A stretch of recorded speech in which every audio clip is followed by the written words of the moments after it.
নমস্কাৰ welcome back to today's অভ্যাস session আজি সেশনটোত আমি কাৰেন্ট অ্যাফেয়াৰ্স বেসড কোয়েশ্চনস আজি আমি প্ৰ্যাকটিস কৰিম যিখিনি এক্সামস আহি আছে এডিআই 3.0 বা এসআই পুলিশ আসাম পুলিশৰ এসআই হৈ গল বা ফৰেষ্ট গাৰ্ডৰ যিখিনি সম পৰীক্ষা আহি আছে তাৰ লগতে এপিএসসি ডিপাৰ্টমেন্টৰ এক্সামসখিনি এই সকলোখিনিৰ বাবে এই কোয়েশ্চনসখিনি ভেৰি ইম্পৰ্টেন্ট হৈ যাব সো আজি ফাৰ্স্ট কোয়েশ্চনটো আজি ওৰে বন্ধু সো ৰিসেন্টলি ওৰে বন্ধু যোনটো গান হয় জুবিন গাৰ্গৰ হয় তেখেতৰ এই গানটো ৰিসেন্টলি নিউজত আছিল সো হেকাৰণে সেই গানটোৰ ওপৰত কোয়েশ্চন স্টেটমেন্ট কিটামান দিছে হেকিটা চাও সো ফাৰ্স্ট কি দিছে the song is written in the Rajbongshi language so কি কৈছে ৰাজবংশী ল্যাঙ্গুৱেজত লিখা কৈছে নেকি তাৰছত the lyrics were penned by Kamlesh Singh so যোনখিনি লিৰিক্স দিয়া গৈছে হেতু কমলেশ সিংহ ফালৰ পৰা আহিছে বুলি সুধিছে নেক্সট কি কৈছে the music of the song was arranged বাই সত্যজিৎ সৰকাৰ ঠিক আছে সো ওৰে বন্ধু যোনটো গান আছিল একচুয়ালি এটো জুবিন গাৰ্গৰ হয় তেখেতৰ এই ৰাজবংশী ল্যাঙ্গুৱেজত এটো গান একচুয়ালি গোৱা হৈছিল সো এই ল্যাঙ্গুৱেজটো তো এটো যোনটো স্টেটমেন্ট হৈ যাব হেতু কাৰেক্ট দেন নেক্সট যোনটো লিৰিক্স দিয়া গৈছিল এটো কমলেশ সিংহৰ ফালৰ পৰা আহিছিল আৰু যোনটো মিউজিক এটো কোনে দিছিলে সত্যজিৎ সৰকাৰে দিছিল ঠিক আছে সো এই গুটেইটা অপচন কাৰেক্ট হৈ যাব সো আমাৰ অপচন কি হৈ যাব অপচন নম্বৰ ডি ঠিক আছে ওৰে বন্ধু মনত ৰাখিব এটা ৰাজবংশী ল্যাঙ্গুৱেজত এটো আমাৰ জুবিন গাৰ্গৰ ফালৰ পৰা এই গানটো গোৱা হৈছিল নেক্সট দি ৰিসেন্টলি আনআৰ্টে সো ৰিসেন্টলি কিছুমান ৰিমেইনছ পোৱা গৈছে এটা জায়গাত সো হেতু সুধিছে কি ষ্টোন জাৰ আৰু আৰ্টিফেক্টস কিছুমান পোৱা গৈছে ক'ত পাই গৈছে বুলি সুধিছে কোনখন ডিস্ট্ৰিক্টত অসমৰ সো কামৰূপ ডিব্ৰুগড় ডিমা হাছাও নে শিৱসাগৰ ঠিক আছে সো আমি জানো যে আমাৰ নিওলিথিক সাইট এটা আছে য'ত প্ৰায়খিনি সদায় কিছুমান হিষ্টৰিকেল আৰ্টিফেক্টস বু পোৱা যায় থাকে সো হেকাৰণে আমাৰ অপচনটো কি হৈ যাব আমাৰ অপচন হৈ যাব ডিমা হাছাও সো ডিমা হাছাওত এবাৰ ৰিসেন্টলি কিছুমান পাইছিলে য'ত হ্যান্ডমেড হুইল মেড পটাৰী ফ্ৰেগমেন্টস কিছুমান পাইছিলে কিছুমান ভাঙা টুকুৰা কিছুমান পাইছিলে তাৰ লগতে মেটেল আৰ্টিফেক্টস কেইটামান পাইছিলে যোনটো দাও বুলি কৈছে এখন দাও পোৱা গৈছে তাৰ লগতে বেংগলছ বিডস আৰু কিছুমান অৰ্নামেন্টেলস চাৰকোল ৰিমেইনছ এইবিলাক আৰু তাৰ লগতে বোন ফ্ৰেগমেন্টস এইবিলাকো পোৱা গৈছে ঠিক আছে আৰু এটা স্মল মেটেল অবজেক্ট পোৱা গৈছে এটো ভেসেল নিচিনা এটা শেপত আছে বুলি আমাক কোৱা হৈছে ঠিক আছে সো ৰিসেন্টলি কোড পোৱা গৈছিল আমাৰ ডিমা হাছাওত পোৱা গৈছিল ঠিক আছে next the theme of the Brahmaputra Literature Festival 2026 so recently 2026 er Brahmaputra Literature Festival to hoisile tare ki hudise theme to ki asil boli hudise so theme based questions aha dekha goise so literature for sustainable development voices of the northeast a confluence of rhythm world and spirit celebrating the voice of humanity tar pisot ki koise celebrating indigenous knowledge system ঠিক আছে so এই বছৰ যোনটো Brahmaputra language festival হৈ গৈছিল ইয়াৰে actually থিমটো কি হৈ যায় option number C a conference of redeem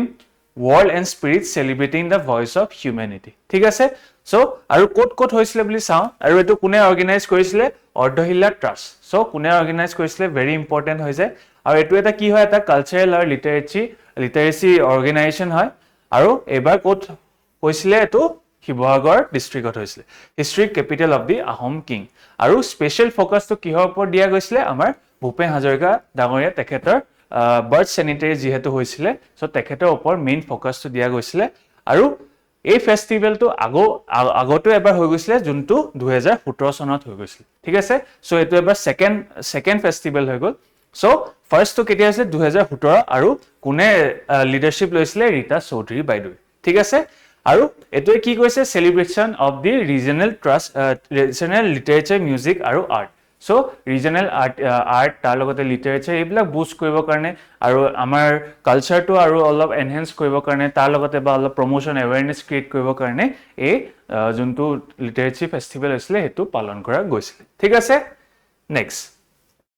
The first tea auction center in Tripura so recently Tripura first tea auction center to launch কৰা গৈছিল সো এটো কোড সেটআপ কৰা গৈছে বুলি সুধিছে কলিয়া চহৰ গুৰখাবস্তি উনাকতি ধৰ্মনগৰ ঠিক আছে সো কোনকিটা অপচন হ'ব সো প্ৰথমবাৰ বাবে যোনটো ত্ৰিপুৰা যোনটো অকশন সেন্টাৰ এটা হৈ গৈছে হেতু গুৰখাবস্তিত এবাৰ সেটআপ কৰা হৈছে ঠিক আছে আৰু আমি জানো আৰু এটো কিহৰ কাৰণে একচুয়ালি ভাল হ'ব to reduce cost and ensure better price for local tea producer তো যিসকল তাত আগতে টি অকশন কাৰণে আকৌ গুৱাহাটী আহিব লাগে বা বেলেগ কোনবা ষ্টেটত যাব লাগে তো হেহঁতৰ কাৰণে ট্ৰান্সপোৰ্টেশন কষ্টটো কমি গৈছে তাৰ লগতে তেওঁলোকে যাতে লোকেলি তেওঁলোকে প্ৰডিউস কৰাখিনি ভাললে এটা মানে ভাল পইচা পাওক সো বেটাৰ প্ৰাইচ পাওক হেতু কাৰণে সুবিধা হ'ব বুলি কৈছে ঠিক আছে আৰু এটা কি ফ্যাক্ট যে আমাৰ ইণ্ডিয়াত বৰ্তমান 7টা টি অকশন চেণ্টাৰ আছে আৰু আমাৰ মেজৰিটি কোট আছে গুৱাহাটী আৰু কলকাতাত আছে ওকে হেকাৰণে কি কোৱা গৈছিল ত্ৰিপুৰা আগৰ যোনখিনি আগতে কি হৈছিল যোনখিনি আমাৰ টি গ্ৰোৱাৰ্স খিনি আছে তেখেতে হয়তো গুৱাহাটী আহিব লগা হয় বা আমাৰ কলকাতা যাব লগা হয় ঠিক আছে সো হেতু কাৰণে এতিয়া তেওঁলোকৰ তাত যেহেতু এতিয়া অকশন চেণ্টাৰ এটা বনিলে এতিয়া হিহঁতৰ গুটেই ট্ৰান্সপোৰ্টেশন কষ্ট এইবিলাক ভালখিনি ভাল হ'ব বুলি কৈছে ঠিক আছে মনত ৰাখিব 7টা টি অকশন চেণ্টাৰ আছে ওকে নেক্সট মানৱ এআই সো ৰিসেন্টলি যোনটো এআই সামিট হৈ গৈছিলে তাতে এটো এটা ইনিশিয়েটিভ লোৱা গৈছিলে মানৱ এআই নামৰ ঠিক আছে সো এটো কিহৰ ওপৰত প্ৰাইমাৰী ফোকাস কৰিছে বুলি সুধিছে সো অপশন কিটা যদি চাই maximizing corporate profits ensuring human centric ethical and inclusive AI promoting secret AI development ne limiting AI in governance so manav AI juntu roadmap dia goisile hetu actually ki har ensuring human centric aru ethical and inclusive AI jate AI khini human centric hok tar logote inclusive hok jate hokolu khini AI technology to pai so hetu karone aru jehetu ethical purpose jate kam AI to use কৰে হেতুৱে main এনশিওৰ কৰিব কাৰণে এই ইনিশিয়েটিভটো লোৱা গৈছে ঠিক আছে আৰু এয়া এখন ইমেজ তাৰ লগতে যদি মানৱৰ যোনটো ফুল ফৰ্ম হয় হেতু চাব পাৰে কি মানৱ এমৰ কি হৈ গল মৰেল এণ্ড এথিকেল সিস্টেম আৰু এ মানে কি হৈ গল একাউন্টেবল গভৰ্নেন্স এন মানে হৈ গল নেশনাল সভাৰেনিটি এ মানে হৈ গল এক্সেসিবিলিটি আৰু ভি মানে হৈ গল valid and legitimate AI so হেতুৱে বুজাইছে যে হিউম্যান সেন্ট্ৰিক হক ইনক্লুসিভ হক তাৰ লগতে এথিক্যাল পাৰপাসৰ কাৰণে এআই টো যাতে ইউজ কৰক ঠিক আছে সো ভেৰি ইম্পৰ্টেন্ট মানৱ এআই মনত ৰাখিব okay next which of the following is not an objective of the theme vibrant village program so recently আমাৰ ইউনিয়ন মিনিষ্টাৰ হোম মিনিষ্টাৰ ফালৰ পৰা কাছাৰত আহি তেখেতে vibrant village phase 2 টো লঞ্চ কৰিছিলে সো হেকাৰণে এটো নিউজত আছিল সো হেকাৰণে মই এই অবজেক্টিভ বা থিম গিটা দিছো কোনটো নহয় বুলি সুধিছে সো ইয়াৰে ফাৰ্স্ট অপশনটো যদি চাও improving all weather road connectivity okay next কি কৈছে promoting tourism আৰু local culture heritage next কি কৈছে establishing overseas trade hubs for export broader export তাৰপিছত কি কৈছে creating livelihood opportunities for the local people okay so কোনটো নহয় বুলি সুধিছে so vibrant village programত actually যোনটো দিয়া গৈছে যে trade hub establish কৰিব for border exports কাৰণে so এটো নহয় ঠিক আছে এটো বেসিক্যালি অল ওয়েদাৰ ৰোড accessibility হক বা যিখিনি টেলিকম সেক্টৰ এইখিনি যাতে গাঁৱে গাঁৱে পাবগে পায় accessible হক হেবিলাকৰ ওপৰতে ভাইব্ৰেন্ট ভিলেজ প্ৰগ্ৰামটো ডেভেলপ কৰা গৈছে ঠিক আছে আৰু যাতে অপৰচুনিটিজ ক্ৰিয়েট হক লোকেল মানুহখিনি সো এটো গুটেখিনি এই প্ৰগ্ৰামটো আন্ডাৰ জড়িত হৈ আছে ঠিক আছে নেক্সট সো কোট পৰ লঞ্চ কৰিছিলে মই যেহেতু কৈছো নাথানপুৰ ভিলেজ কাছাৰ ডিস্ট্ৰিক্টৰ পৰা লঞ্চ কৰা গৈছিলে আৰু মনত ৰাখিব যে এটো কি হয় এটো এটা central sector theme so statement based question আহি যাব পাৰে যে এটো সেন্ট্ৰাল স্পন্সৰ্ড নে সেন্ট্ৰাল সেক্টৰ থিম সো এটো এটা সেন্ট্ৰাল সেক্টৰ থিম আৰু এটো কভাৰ কৰিব 1954 ভিলেজেস সো এই গুটেখিনি ষ্টেটৰ পৰা গুটেখিনি গাঁও 1954 টোটাল গাঁওৰ পৰা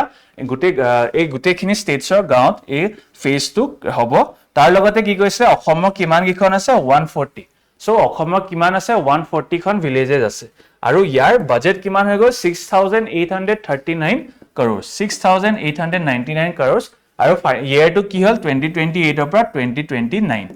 সো implement 2028 ৰ পৰা 2029 ৰ ভিতৰত এই টাইম পিৰিয়ডত এই সেকেন্ড ফেজ টো কাম কৰিব ঠিক আছে মনত ৰাখিব 140 খন ভিলেজ আমাৰ আসামত পৰা ভাইব্ৰেন্ট ভিলেজ প্ৰগ্ৰামৰ আন্ডাৰত আছে next কি কৈছে ভাৰত জিআই কথা কৈছে so with reference to bharat gi consider the following statement so bharat gi is a কি কৈছে it's an umbrella brand to promote indian gi products exclusively within the domestic market so কি কৈছে যে Bharat GI তো নাম হেতু নামতে গুটে আমাৰ ইণ্ডিয়াৰ জিআই প্ৰডাক্টস খিনি বিকা হ'ব বুলি কৈছে so আৰু next কি কৈছে it was launched by the ministry of msme to promote traditional village industry so কি কৈছে msme প্ৰমোট কৰিছে বুলি কৈছে so option কি দিছে 1 to both আৰু neither ঠিক আছে so যোনটো ভাৰত জিআই যোনটো ইনিশিয়েটিভ লৈছে যে এটো নামতে গুটে জিআই প্ৰডাক্টস খিনি বিকা হ'ব so এটো অকল উইদিন দ্য ডমেষ্টিক মাৰ্কেট নহয় এইটো ইভেন ইণ্টাৰনেশ্যনেল ট্ৰেডতো সিহঁতে বিকিব মানে ইণ্টাৰনেশ্যনেল মাৰ্কেটতো আমাৰ এই ভাৰত জিআই প্ৰডাক্টছবোৰ বিকা যাব চ' এইটো অপশ্যন নহয় ঠিক আছে next which was launched under the Ministry of MSME so এইটো MSME নহয় এইটো আমাৰ DPIIT ফালৰ পৰা আহিছিলে Department Promotion of Trade and Industry and Internal Trade ঠিক আছে সো DPIIT আন্ডাৰতে এটো লঞ্চ কৰা হৈছে MSME নহয় সো আমাৰ অপচনটো কি হৈ যাব option number D neither 1 nor 2 okay next PEC Silica so recently PEC Silica আমাৰ এই যোনটো ইনিশিয়েটিভ হৈছে এটো এটা একচুয়ালি US ফালৰ পৰা এটো ইনিশিয়েটিভ হয় সো PEC Silica নামৰ ইনিশিয়েটিভটোত আমাৰ ইন্ডিয়া জয়েন কৰিছে সো সেইকাৰণে সুধিছে কি PEC Silica primarily refers to কি যে Global Security Oil Security Alliance Silicon Based Renewable Energy Treaty a trusted coalition to secure semiconductor and AI supply chain নে a space